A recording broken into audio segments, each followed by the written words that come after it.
11-র সঙ্গে জড়িয়ে বিএনপিকে ভিন্ন শিবিরে ঠেলে দেওয়ার ষড়যন্ত্রের পরিণতি ভালো হবে না, হুঁশিয়ারি নেতাদের। সরকারের ভেতরে দল গঠনের চেষ্টায় নিরপেক্ষতা নিয়ে প্রশ্ন।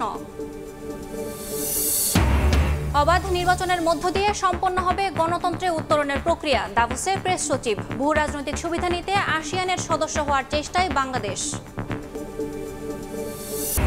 শহীদ মিনার থেকে যমুনা অভিমুখে প্রাথমিকের সহকারী শিক্ষকদের পদযাত্রায় পুলিশের বাধা। 10ম গ্রেডে বেতন দাবিতে আন্দোলন 31 জানুয়ারি পর্যন্ত স্থগিত। এবং আমদানি বাড়লেও এখনও চড়া চালের বাজার। মিলারদের বিরুদ্ধে কারসাজি করে দাম বাড়ানোর অভিযোগ। সাদা এলাচের দর কেজিতে 2 মাসে 2000 টাকা বৃদ্ধি।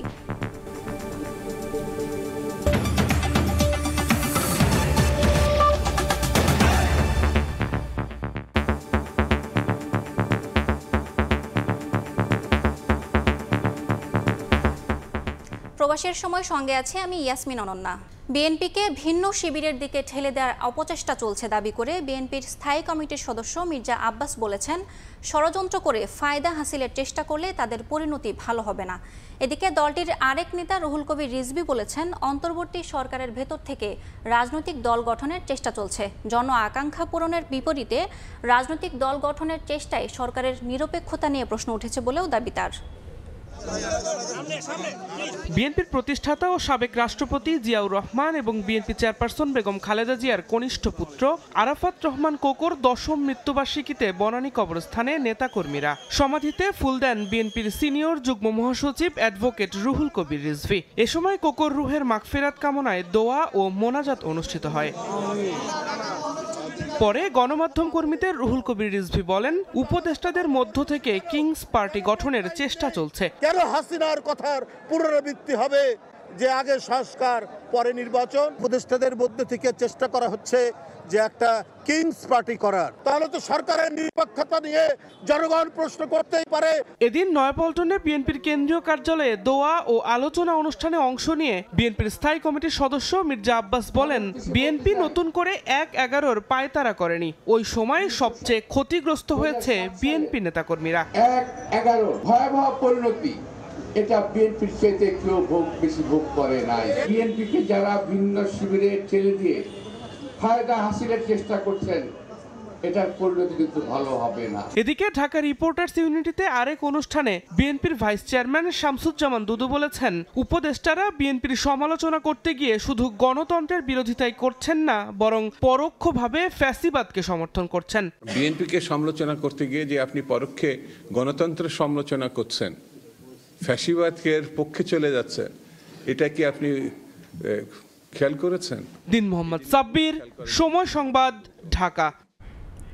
ষড়যন্ত্র মোকাবেলা করে গণতন্ত্র, বাকস্বাধীনতা ও ভোটের অধিকার ফিরিয়ে আনতে জনগণকে সংকল্পবদ্ধ হওয়ার ডাক দিয়েছেন বিএনপির ভারপ্রাপ্ত চেয়ারম্যান তারেক রহমান। শুক্রবার ফেসবুক স্ট্যাটাসে এই আহ্বান জানান তিনি। আরও বলেন, 1975 সালের 25 জানুয়ারি তৎকালীন আওয়ামী লীগ সরকার ক্ষমতায় থাকার চিরস্থায়ী বন্দোবস্ত করার লক্ষ্যে বহুদলীয় গণতন্ত্রকে গলা টিপে হত্যা করে একদলীয় সরকার ব্যবস্থা বাকশাল কায়েম করে।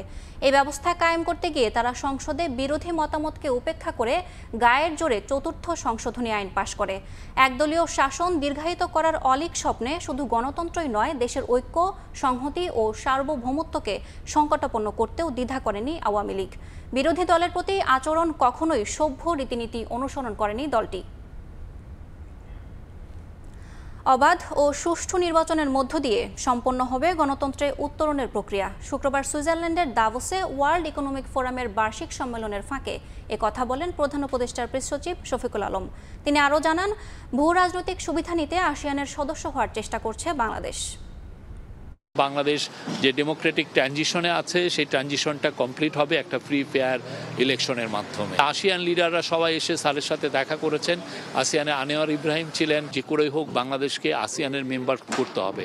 তাহলে যেটা হয় যে বাংলাদেশ সাউথ ইস্ট এশিয়া এবং সাউথ এশিয়ার একটা ব্রিজিং পয়েন্ট হিসেবে এমার্জ করবে, এবং এটা বাংলাদেশ তার জিও পলিটিক্যাল একটা লোকেশনের যে অ্যাডভান্টেজটা পুরোপুরি নিতে পারবে। ৭২-এর সংবিধান নিয়ে বহুদলীয় গণতন্ত্র সম্ভব না বলে মন্তব্য করে জাতীয় নাগরিক কমিটির আহ্বায়ক নাসির উদ্দিন পাটোয়ারি বলেছেন, ছাত্র জনতা হত্যার বিচার ও সংস্কার কাজে কেউ বাধা দিলে তার পরিণতি হবে ভয়াবহ। শুক্রবার বিকেলে শাহবাগে জাতীয় জাদুঘরের সামনে সব বেসরকারি বিশ্ববিদ্যালয়ের শিক্ষার্থীদের আয়োজনে March for unity and justice সমাবেশে কথা বলেন তিনি। যতদিন সংস্কার না হবে ততদিন কোনো নির্বাচন হবে না বলেও হুঁশিয়ারি দেন ছাত্রনেতারা।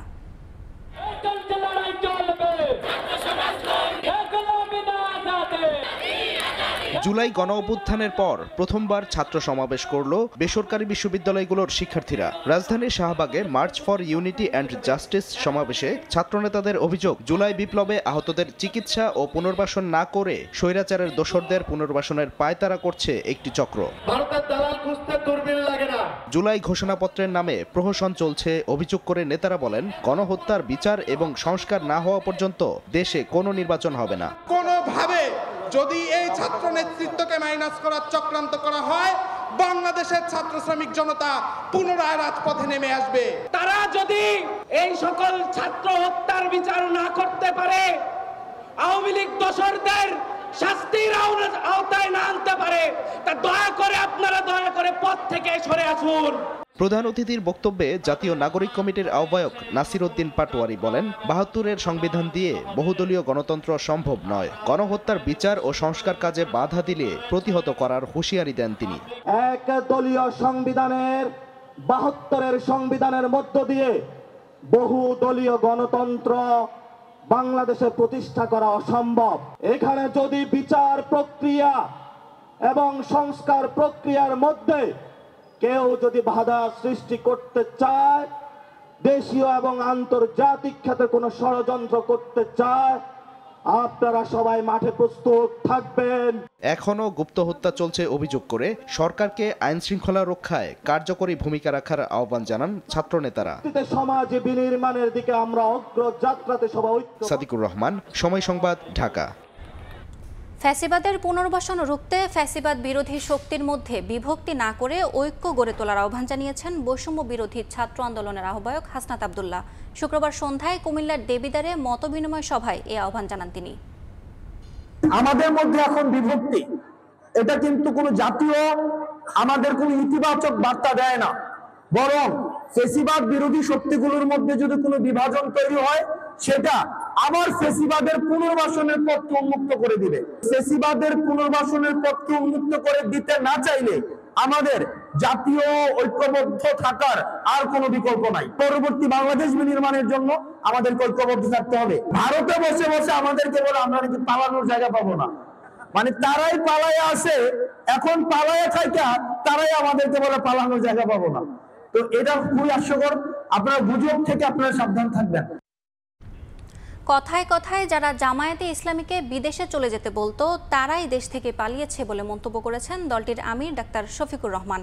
কুড়িগ্রামে কর্মী সম্মেলনে যোগ দিয়ে তিনি বলেন, মানুষ হত্যা করে ক্ষমতায় টিকে থাকতে চেয়েছিল আওয়ামী লীগ। স্বৈরাচারের বিরুদ্ধে সব দলকে এক হওয়ার আহ্বান জানান জামায়াতের আমির।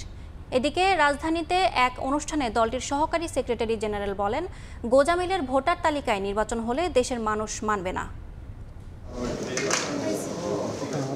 সংস্কার নাকি নির্বাচন, দেশের রাজনীতিতে এখন এক জটিল প্রশ্ন। অভ্যুত্থান পরবর্তী নির্বাচন কমিশনেরও বড় চ্যালেঞ্জ সুষ্ঠু নির্বাচন আয়োজন। সর্বত্রই এর মধ্যে আলোচনায় আওয়ামী লীগের আমলে ভোটার তালিকা। বিভিন্ন রাজনৈতিক দলের অভিযোগ, 2 কোটি ভুয়া ভোটার তৈরি করেছে শেখ হাসিনা সরকার। আল্লাহ আমাদের জন্য যথেষ্ট হয়েছে না। এবার সেই তালিকাকে গোজামিল উল্লেখ করে বাংলাদেশ জামায়াতে ইসলামীর সহকারী সেক্রেটারি জেনারেল মাওলানা রফিকুল ইসলাম খান বলেন, আওয়ামী লীগের তৈরি ভোটার তালিকা অনুযায়ী নির্বাচন হলে দেশের মানুষ মেনে নেবে না। আওয়ামী লীগের ভোটার তালিকা অনুযায়ী সামনের ভোট নির্বাচন করার কোনো সুযোগ নাই। ফ্রেশ ভোটার তালিকা করতে হবে। এ ব্যাপারে জাতি ঐক্যবদ্ধ। গোজামিলের ভোটার তালিকায় দেশের মানুষ মানবে না। এদিন সকালে কুড়িগ্রামে এক কর্মী সম্মেলনে যোগ দেন জামায়াতে ইসলামীর আমির ডাক্তার শফিকুর রহমান। এ সময় তিনি বলেন, কথায় কথায় যারা জামাতকে বিদেশে চলে যেতে বলতো, তারাই দেশ ছেড়ে পালিয়েছে। মানুষ হত্যা করে আওয়ামী লীগ ক্ষমতায় টিকে থাকতে চেয়েছিল বলেও দাবি করেন তিনি। ক্ষমতার শেষ মুহূর্ত পর্যন্ত মানুষ খুন করে তারা ক্ষমতায় থাকতে চেয়েছে। কথায় কথায় আমাদের হাতে টিকিট ধরায় দিত, অমুক দেশে চলে যাও, তমুক দেশে চলে যাও। তোমাদের টিকিট জাতি ঘৃণা ভরে প্রত্যাখ্যান করেছে। তো তোমরা বিনা টিকিটে অন্য দেশে গেলা কেন? এখনো যারা সরকারের বাইরে ভেতরে দোষর আছে তাদের চিহ্নিত করে বিচারের আওতায় আনার দাবি জানান জামাতের নেতারা। মনির হোসাইন, সময় সংবাদ, ঢাকা। নির্বাচন সামনে রেখে সমমনা দলগুলোর মধ্যে ঐক্যের চেষ্টা চলছে বলে জানিয়েছেন ইসলামী আন্দোলন বাংলাদেশের আমির সৈয়দ মোহাম্মদ রেজাউল করিম। শুক্রবার সকালে রাজধানীর ইঞ্জিনিয়ার্স ইনস্টিটিউট মিলনায়তনে দলটির ঢাকা মহানগর দক্ষিণ শাখার সম্মেলনে তিনি বলেন, বিগত দিনে যারা সরকারে ছিল তারা ক্ষমতায় থাকতেই ইসলামী দলগুলোকে ব্যবহার করেছে। এবারও দলগুলোর জন্য একটি ভোট বাক্স তৈরির চেষ্টা চলছে। সামনের দিনগুলোতে এই ধারাবাহিকতার ইতি টানতে সবার প্রতি আহ্বানও জানান রেজাউল করিম।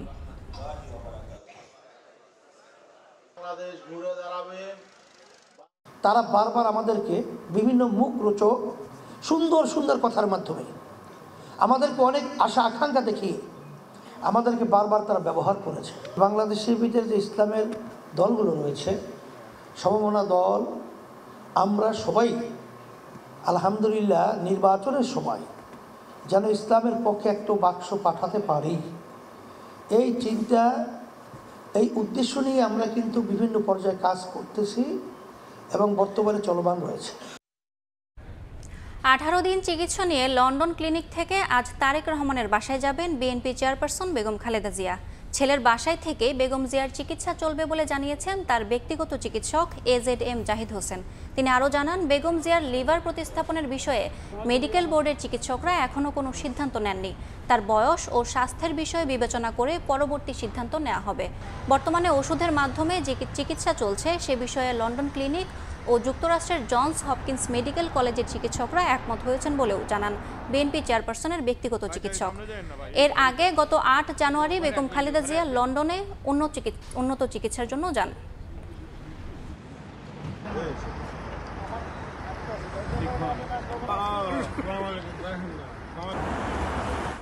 দশম গ্রেডে বেতনের দাবিতে শাহবাগে অবস্থান কর্মসূচি পালন করেছেন সরকারি প্রাথমিক বিদ্যালয়ের সহকারী শিক্ষকরা। এর আগে কেন্দ্রীয় শহীদ মিনারে সমাবেশ করেন শিক্ষকরা। দাবি আদায়ে সমাবেশ থেকে প্রধান উপদেষ্টার বাসভবন যমুনার দিকে মিছিল নিয়ে যেতে চাইলে শাহবাগ মোড়ে পুলিশের বাধার মুখে পরে শাহবাগ মোড় ঘুরে জাতীয় জাদুঘরের সামনে থেকে অবস্থান শেষে 31 জানুয়ারি পর্যন্ত আন্দোলন স্থগিত করেন শিক্ষকরা। দশম গ্রেড বাস্তবায়নের দাবিতে শুক্রবার দুপুরে কেন্দ্রীয় শহীদ মিনার থেকে প্রধান উপদেষ্টার বাসভবন যমুনার দিকে এগুতে থাকে প্রাথমিক বিদ্যালয়ের সহকারী শিক্ষকদের মিছিলটি। শাহবাগ মোড়ে গেলে পুলিশের বাধার মুখে পড়েন শিক্ষকরা। এ সময় শাহবাগ মোড় ঘুরে জাতীয় জাদুঘরের সামনের সড়কে অবস্থান নেন তারা। এর আগে দশম গ্রেডে বেতন স্কেল বাস্তবায়নের দাবিতে শুক্রবার সকালে দেশের বিভিন্ন প্রান্ত থেকে কেন্দ্রীয় শহীদ মিনার প্রাঙ্গণে জড়ো হতে থাকেন প্রাথমিক বিদ্যালয়ের সহকারী শিক্ষকরা। এ সময় এক দফা এক দাবির সমবেত স্লোগানে মুখর হয়ে ওঠে সমাবেশ স্থল। শিক্ষকরা জানান, 2012 সাল থেকে নানা দাবিতে মাঠে নামলেও পূরণ হয়নি কিছুই। শিক্ষকদের মানুষ গড়ার কারিগর বলা হলেও গ্রেড বৈষম্য দূর করতে সরকারের পক্ষ থেকে উল্লেখযোগ্য কোনো ব্যবস্থা গ্রহণ করা হয়নি বলেও জানান তারা। যারা অফিস সহকারী কাম কম্পিউটার অপারেটর, যারা আমাদের শিক্ষকদের কাজের জন্য নিয়োজিত, তাদেরকে 16 গ্রেড থেকে দেওয়া হচ্ছে 10 গ্রেড, আর আমরা শিক্ষকরা পড়ে আছি 13তম গ্রেডে। একজন তৃতীয় শ্রেণীর নাগরিক গড়ার কারিগর থেকে আপনি প্রথম শ্রেণীর নাগরিক কিভাবে আশা করেন? যেন সরকার যেন আমাদের যে একটা বৈষম্য, যে অর্থনীতি বৈষম্য এবং গ্রেডের যে বৈষম্য, সেই বৈষম্যটা যেন নিরূপণ করে। আমাদের দাবি একটাই, আমাদের দশম গ্রেড অতি সত্বর বাস্তবায়ন করা হোক। শিক্ষকদের এই দাবির সঙ্গে একাত্মতা জানায় বিভিন্ন রাজনৈতিক দলের নেতারা। তাদের মতে শিক্ষকদের যৌক্তিক দাবি বিবেচনায় রেখে গ্রেড বৈষম্য দূর করা উচিত। শিক্ষকদের যে দাবি, এই দাবিটি মানতে আপনাদের 1 মাস 2 মাসও লাগবে না। তাদের দশম গ্রেড এবং নবম গ্রেড মেনে নিতে হবে। 17-18 হাজার টাকার বেতন পায়। এই বেতনে বর্তমান বাজার ব্যবস্থায় আসলে চলে না পরিবার। সমস্ত শিক্ষক, প্রাইমারি কিংবা হাই স্কুল শিক্ষকদেরকে প্রথম শ্রেণীর চাকরিতে উন্নীত করতে হবে। এদিকে স্মারকলিপি জমা দেওয়ার জন্য প্রধান উপদেষ্টার বাসভবনের সামনে সহকারী শিক্ষকদের একটি প্রতিনিধি দল সন্ধ্যা 7টা পর্যন্ত অবস্থান করলেও কোনো কর্মকর্তার সাক্ষাৎ না পেয়ে ফিরে আসেন। 31 জানুয়ারি পর্যন্ত সব ধরনের অবস্থান কর্মসূচি স্থগিত করেছে সহকারী শিক্ষকরা। সরকারের পক্ষ থেকে ইতিবাচক সিদ্ধান্ত না এলে 1 ফেব্রুয়ারি থেকে আরও কঠোর কর্মসূচি পালন করা হবে বলেও জানান তারা। সাইফুল রুদ্র, সময় সংবাদ, ঢাকা। হারভেস্টার মেশিন সহ কৃষকদের ভর্তুকির 3020 কোটি প্রকল্পে 9-6 এর প্রমাণ পেয়েছে দুদক। সংস্থাটির দেশ জুড়ে একাধিক অভিযানে মিলেছে কৃষকদের থেকে 3 গুণ বেশি অর্থ আদায়, স্বজনপ্রীতির মাধ্যমে বরাদ্দ সহ ঠিকাদার ও প্রকল্প সংশ্লিষ্টদের নানা জালিয়াতির চিত্র। কৃষি অর্থনীতিবিদরা বলছেন, মাঠ পর্যায়ে অনিয়মে জড়িতদের ধরার পাশাপাশি হোতাদের চিহ্নিত করতে হবে। তসলিম তৌহিদের রিপোর্ট। নেত্রকোনা সদর উপজেলার রোহা ইউনিয়নে কৃষি কর্মকর্তা সুলতানের বাড়িতে সম্প্রতি দুদকের অভিযানে মেলে 5টি কম্বাইন্ড হারভেস্টার মেশিন। তাদের দাবি, এই কৃষি কর্মকর্তা আত্মীয়দের নামে 10টি সরকারি ভর্তুকি মূল্যের হারভেস্টার মেশিন বাগিয়ে নেন। এটা একজন কৃষি অফিসারের বাড়ি, তার বাড়ির এই উঠানেই 5টা মেশিন রয়েছে। নেত্রকোনায় মেশিনের দেখা মিললেও বাগেরহাটে ছবি তুলে মেশিন গায়েব করার অভিযোগ উঠেছে সংশ্লিষ্টদের বিরুদ্ধে। দুদক বলছে, শুধু ছবি তুলেই 11টি মেশিন বাবদ প্রকল্পের প্রায় 3 কোটি টাকা লোপাটের তথ্য পেয়েছে। 5 থেকে 10,000 টাকার বিনিময়ে একটি চুক্তিপত্রে স্বাক্ষর করিয়ে তাকে মেশিন দিয়ে ছবি ওঠায় এই মেশিনটা এখানে আর রাখা হয়নি। 2020 সালে আওয়ামী লীগ সরকার কৃষকদের ভর্তুকি মূল্যে কৃষি যন্ত্রপাতি সরবরাহের জন্য 3020 কোটি টাকা ব্যয়ে 5 বছরের একটি প্রকল্প গ্রহণ করে। তবে হারভেস্টার মেশিন সহ 40,000 কৃষি যন্ত্রপাতি বিতরণে পদে পদে ঘটেছে প্রকল্পে অনিয়ম দুর্নীতি। একযোগে 6 জেলা দুদকের অভিযানে মিলেছে অসঙ্গতির প্রমাণ। এই প্রতিবেদন দুর্নীতি দমন কমিশনে উপস্থাপনের পর এই বিষয়ে সিদ্ধান্ত গৃহীত হবে। কৃষি অর্থনীতিবিদ জাহাঙ্গীর আলম খানের মতে, বিগত সময়ে এই প্রকল্পে অনিয়মের সঙ্গে জড়িত মূল হোতাদের বিরুদ্ধে ব্যবস্থা নিতে হবে দুদককেই। অনুসন্ধানটা হবে, এটা সার্বিকভাবে একটা অনুসন্ধান হওয়া দরকার। যারাই এই কারসাজি করেছে তাদের সবাইকেই আইনের আওতায় নিয়ে আসা উচিত। হারভেস্টার মেশিন বিতরণে অনিয়মের ঘটনায় ঠিকাদার ও প্রকল্প সংশ্লিষ্টদের বিরুদ্ধে দুদকে আরও একটি অনুসন্ধান চলমান রয়েছে। তাসলিম তৌহিদ, সময় সংবাদ, ঢাকা। বিশ্ব ইজতেমা সামনে রেখে গাজীপুরের টঙ্গীর তুরাগ নদের তীরে চলছে শেষ মুহূর্তের প্রস্তুতি। খুঁটি বসানোর পাশাপাশি শামিয়ানা টাঙানো এবং সেলাইয়ে অংশ নিচ্ছেন মুসল্লিরা। বসানো হয়েছে সিসিটিভি ক্যামেরা। 80% বেশি কাজ সম্পন্ন হয়েছে বলে জানিয়েছেন আয়োজন সংশ্লিষ্টরা। কোথাও চলছে মাইক টাঙানো, আবার কোথাও চলছে লাইট লাগানোর কাজ। গাজীপুরের টঙ্গীর তুরাগ নদের তীরে বিশ্ব ইজতেমা ময়দানে এখন শেষ মুহূর্তের প্রস্তুতি সম্পন্ন করতে ব্যস্ত মুসল্লিরা। শুধু গাজীপুর নয়, ঢাকাসহ আশেপাশের জেলা থেকে প্রতিদিন খেদমতের জন্য আসছেন তাবলিগ জামায়াতের সাথীরা। আলেম ওলামা দলের যারা আমরা সাথী, আমরা সবাই শ্রম দিতেছি। রশি সেলাই করার জন্য, তিরপল টাঙানোর জন্য, এরপরে পাইপ ফিটিংয়ের কিছু কাজ আছে। আমরা ওইদিকে কিছু খাবার রান্না করার জন্য চুলা দিয়ে আসলাম। মাঠের একাংশে টিনের ছাউনি দিয়ে খিত্তা তৈরি করে বিদেশি মেহমানদের থাকার ব্যবস্থা করা হচ্ছে।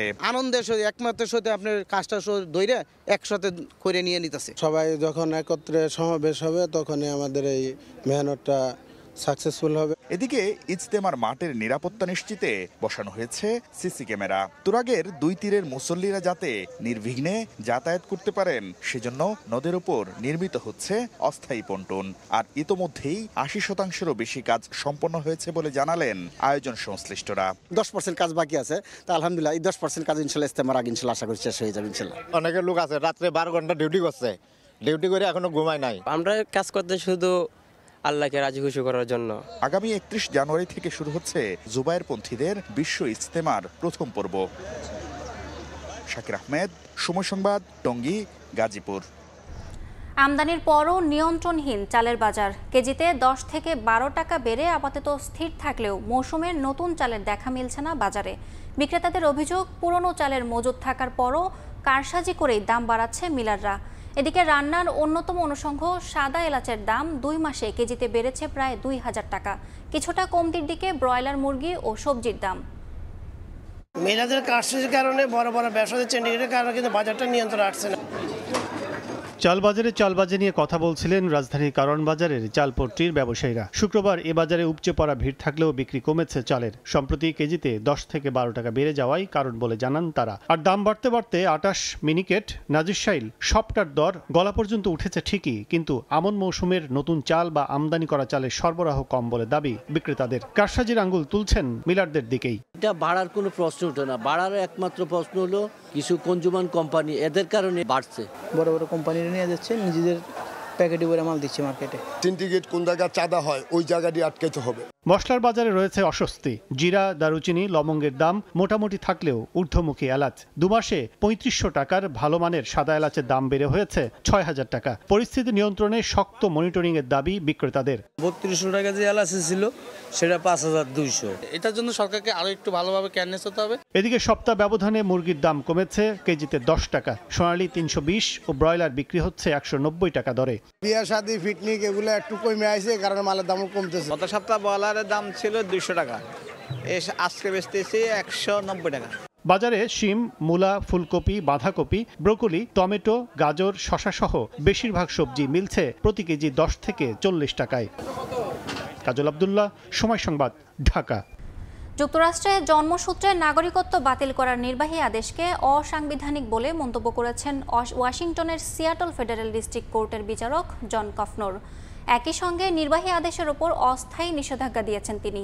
এই আদেশের বিরুদ্ধে আপিল করার ঘোষণা জানিয়ে ট্রাম্প প্রশাসন বলছে, শেষ পর্যন্ত আইনি লড়াই চলবে।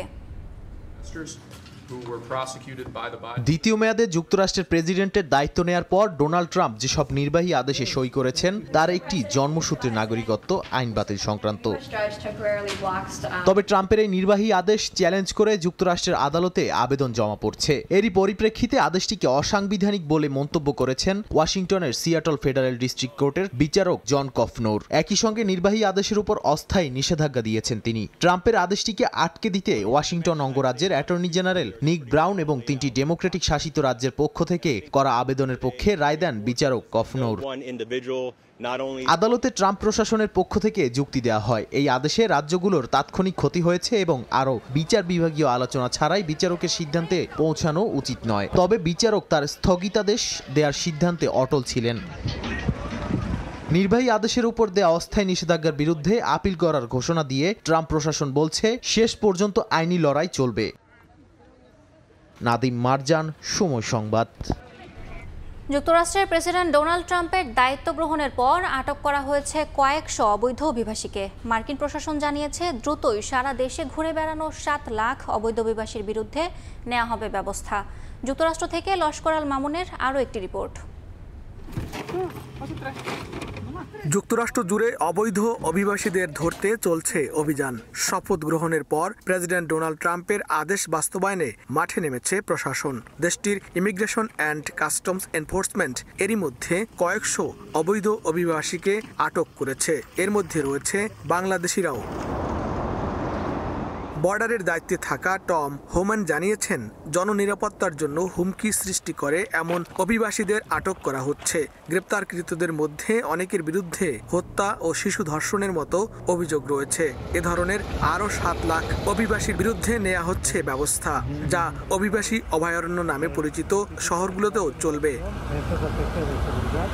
এদিকে অবৈধ অভিবাসন রোধে পার্লামেন্টের নিম্নকক্ষ প্রতিনিধি পরিষদে 263-156 ভোটে লেকেন রাইলি আইনের একটি সংশোধিত সংস্করণ পাশ হয়েছে। সোমবার শপথ নেয়ার পর এটি আইনসভায় প্রথম জয় প্রেসিডেন্ট ট্রাম্পের। এর আগে বিলটি সিনেটে পাশ হয়। লস্কর আল মামুন, সময় সংবাদ, যুক্তরাষ্ট্র। 14 এপ্রিলকে বাংলা নববর্ষ হিসেবে স্বীকৃতি দিয়েছে যুক্তরাষ্ট্রের নিউ ইয়র্ক অঙ্গরাজ্য। রাজধানী আলবেনিতে এ সংক্রান্ত একটি বিলে সই করেছেন গভর্নর ক্যাথি হোকুল। মুক্তধারা ফাউন্ডেশনের উদ্যোগে স্টেট সেনেটর লুই সেপুলভেদা রাজ্যের আইনসভায় প্রস্তাবটি আনলে তা সর্বসম্মতিক্রমে পাশ হয়। এখন থেকে নিউ ইয়র্কের সরকারি পর্যায়ে উদযাপন করা হবে বাংলা নববর্ষ। নিউ ইয়র্ক থেকে হাসানুজ্জামান সাকির রিপোর্ট।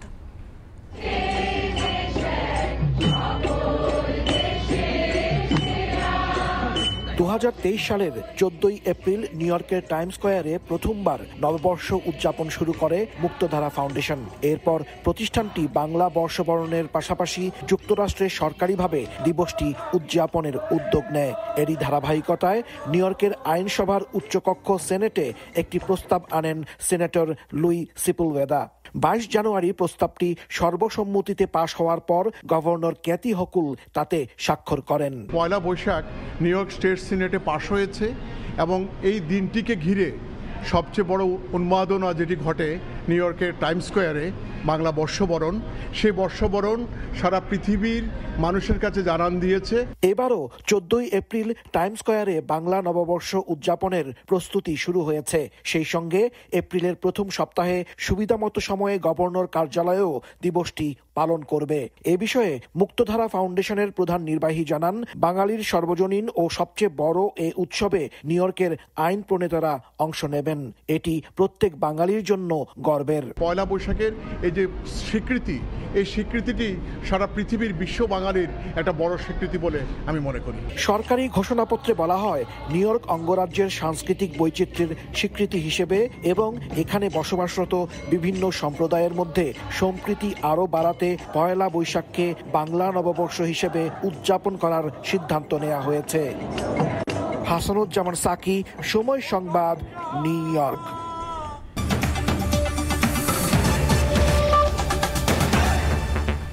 এই ছিল প্রবাসীর সময়, সঙ্গে থাকুন সময়ের।